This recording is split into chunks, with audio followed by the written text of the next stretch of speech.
नमस्कार, बहुत स्वागत है आपका। आप देख रहे हैं एबीपी न्यूज और मैं हूं आपके साथ आयुषी नेगी। 2024 के चुनाव में 2019 वाले बयानों की झलक दिख रही है और तब भी पाकिस्तान निशाने पर था, इस बार भी है। तब भी हिंदू मुसलमान का जिक्र था, इस बार भी कुछ कुछ वैसा ही है। लेकिन बयानों का तूफान सिर्फ एक राजनीतिक दल की तरफ से नहीं है, ये आग दोनों तरफ बराबर लगी है, क्योंकि सबकी नजर दिल्ली की उस कुर्सी पर है जिसे जीतने के लिए राजनीतिक दलों को महंगाई और बेरोजगारी जैसे मुद्दों से ज्यादा मुफीद ये बयान लगते हैं।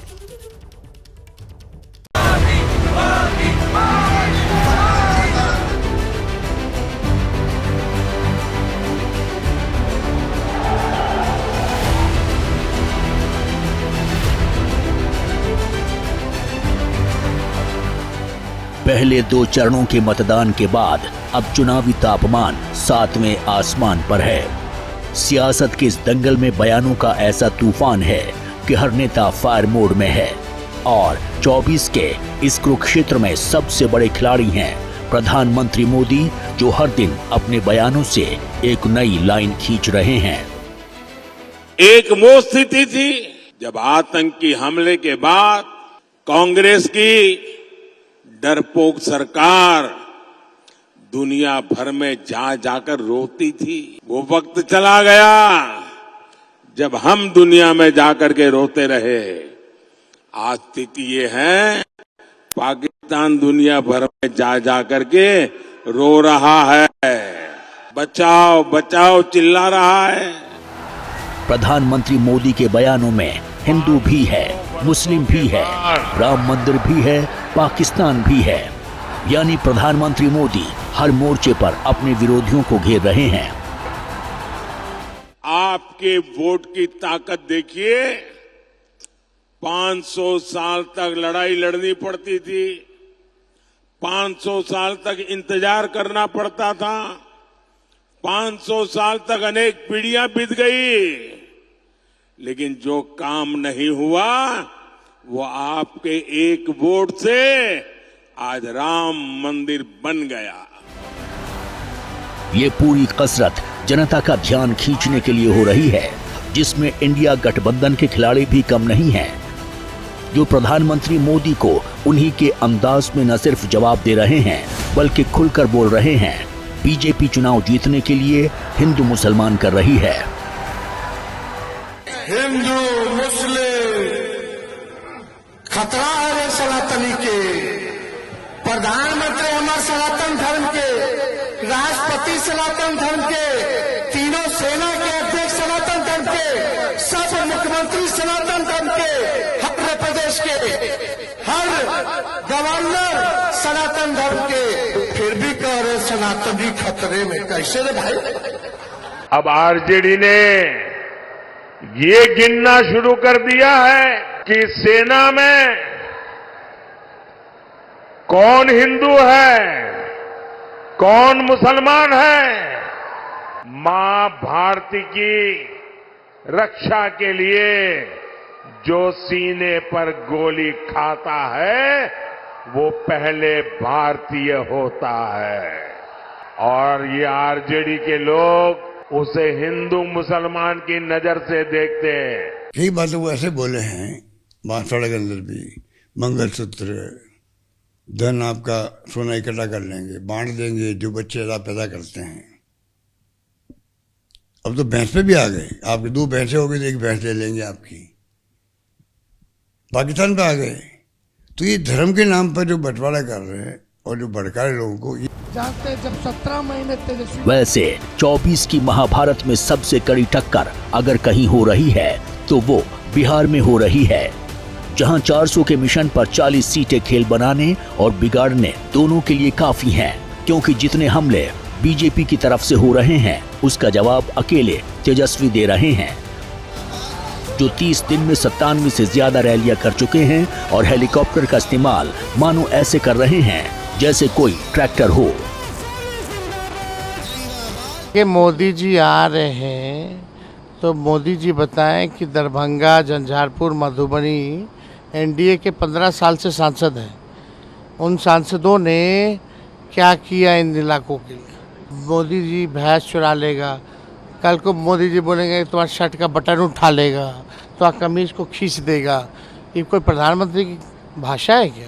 मुद्दे की बात करें ना, प्रधानमंत्री कि 10 साल में क्या किया, बताएं कि बिहार को विशेष राज्य का दर्जा उन्होंने क्यों नहीं दिया। इस बार सुपड़ा साफ है बीजेपी का। चुनाव बयानों के चक्रव्यूह में ऐसा फंसा है कि शहजादे से शुरू हुई लड़ाई अब शाहजहां तक पहुंच गई है, क्योंकि प्रधानमंत्री मोदी जहां जहां रैली कर रहे हैं, राहुल गांधी पर शहजादा कहकर हमला कर रहे हैं। लेकिन अब प्रियंका ने शहजादे के खिलाफ शाहजहां वाली जंग छेड़ दी है।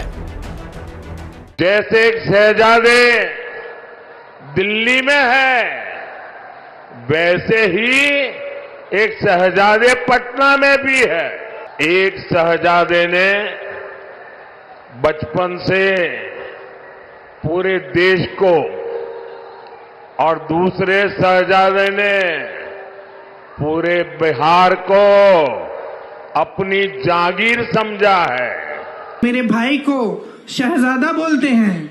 मैं उनको बताना चाहती हूँ, ये शहजादे 4000 किलोमीटर पैदल चले हैं और एक तरफ आपके शहंशाह नरेंद्र मोदी जी महलों में रहते हैं। आपने कभी टीवी पे उनका चेहरा देखा है? एकदम साफ सुथरा सफेद कुर्ता, एक दाग नहीं है धूल का। जैसे जैसे चुनाव आगे बढ़ रहा है, नए नए बयान दस्तक दे रहे हैं, क्योंकि गृह मंत्री अमित शाह ने इंडिया गठबंधन की तुलना औरंगजेब फैन क्लब से कर दी है। यानी अब औरंगजेब की भी एंट्री हो चुकी है। एक प्रकार से ये इंडिया अलायंस जो है, एक प्रकार से औरंगजेब फैन क्लब बन गई। अब सिंधु दुर्ग रत्नागिरी वालों को तय करना है कि मोदी जी के साथ जाना है या औरंगजेब फैन क्लब के साथ जाना है। कांग्रेस का मैनिफेस्टो भी आपने देखा होगा। आपने मुगलों का एक क्रूर बादशाह देखा होगा, औरंगजेब, उसका नाम सुना होगा। और कोई मुसलमानों में भी सभ्य मुसलमान परिवार अपने पुत्र का नाम औरंगजेब नहीं रखता। औरंगजेब सबसे क्रूर मुगल बादशाह था। औरंगजेब ने एक कर लगाया था, उसका नाम है जजिया कर। आज कांग्रेस भी अपने मैनिफेस्टो में जजिया कर की बात करती है। ये जजिया कर क्या है? जो उन्होंने विरासत टैक्स की बात की है। बयानों की कतार में अंग्रेज बचे थे, जिसकी कमी कंगना रनौत ने पूरी कर दी है, जो न सिर्फ इसे विपक्ष की बीमारी बता रही हैं, बल्कि राहुल से लेकर अखिलेश और तेजस्वी सब पर एक लाइन से हमला कर रही हैं।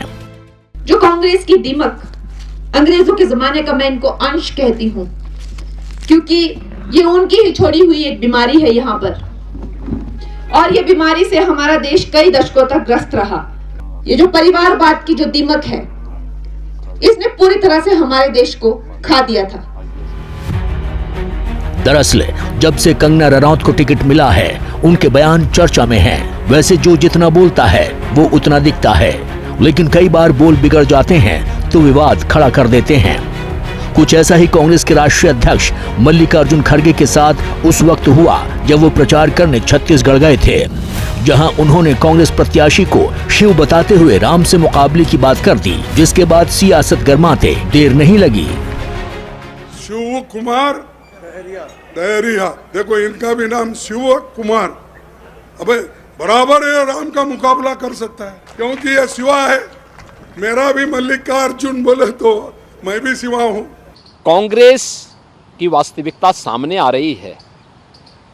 भारत की सनातन परंपरा को अपमानित करना, उसको लांछित करना, भारत की आस्था के साथ खिलवाड़ करना, ये कांग्रेस की प्रवृत्ति है। और कांग्रेस अध्यक्ष के द्वारा यही बात जो उनको कांग्रेसी संस्कार में प्राप्त हुआ है, वही बात वो अपने भाषणों में कर रहे हैं। दरअसल वोटर को लुभाने के लिए राम मंदिर का जिक्र भी खूब हो रहा है, जिसे बीजेपी इस बार कैश कर लेना चाहती है, क्योंकि इससे पहले जितने भी चुनाव लड़े गए उसमें राम मंदिर बनाने की बात होती थी, लेकिन अब राम मंदिर बन चुका है। ऐसे में बीजेपी के पास राम मंदिर के नाम पर वोट मांगने का बड़ा मौका है। चारों ओर एक ही स्वर है कि फिर एक बार मोदी सरकार का। एक ही स्वर गूंज रहा है और लोगों से पूछा जाता है कि क्यों मोदी सरकार क्यों चाहिए, तो लोग कहते हैं साहब विकास भी होगा, सब कुछ होगा। उत्तर दक्षिण पूरब पश्चिम लोग एक ही बात कहते हैं और कह रहे हैं जो राम को लाए हैं हम उनको लाएंगे। यह संकल्प जो देश के अंदर दिख रहा है अभूतपूर्व है। आज भारत एक नया भारत है। नेताओं के बयानों को देख लगता है कि चुनाव बयानों के दम पर ही जीत लिया जाएगा, क्योंकि चुनाव के शोर में पाकिस्तान से लेकर हिंदू मुसलमान, औरंगजेब से लेकर शहजादे, हर किसी की चर्चा है। जबकि महंगाई, बेरोजगारी, बिजली, पानी, किसानी के मुद्दे पहले 2 चरणों में ही रेस से बाहर हो चुके हैं और अब सवाल बड़ा है कि दूसरे चरण में बयान इतने हावी हैं तो 7वें चरण तक पहुंचते पहुंचते क्या होगा। जैसे ही घड़ी का काटा दोपहर 2:30 पे आए, बबीता जी का दिल सास बहू साजिश के लिए मचल जाए। और ये है इनकी बहू, पूरे दिन ऑफिस की टेंशन हो जाए गॉन जब ये करें अपना फेवरेट शो फ्री टाइम पे ऑन। इनकी तरह आप भी देखें अपना फेवरेट शो अपने टाइम पर और डाउनलोड कीजिए एबीपी लाइव ऐप अपने स्मार्ट टीवी पर।